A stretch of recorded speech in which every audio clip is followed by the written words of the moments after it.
parim tui min chia ro ron sin eng ro var parar si chan dam nani ko la hian lo eng la mana ka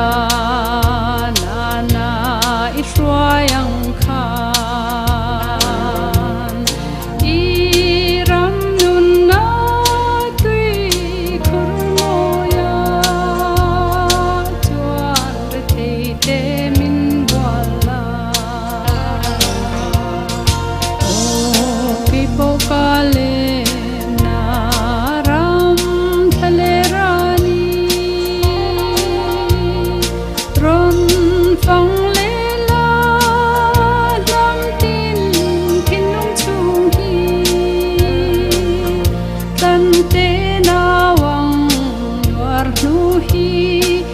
ram parim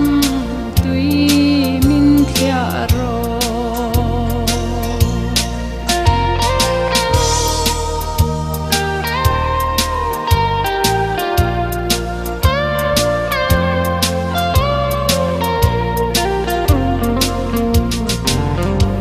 nang ma lo chuan kho vela hian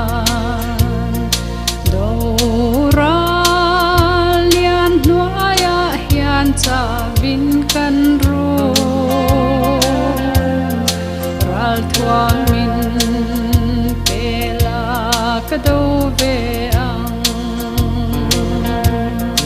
kalvari ngun na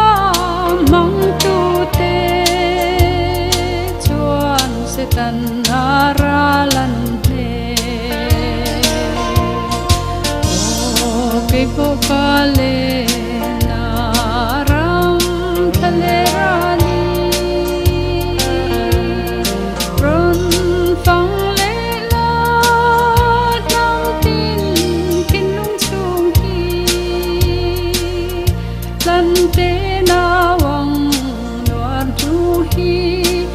ram parim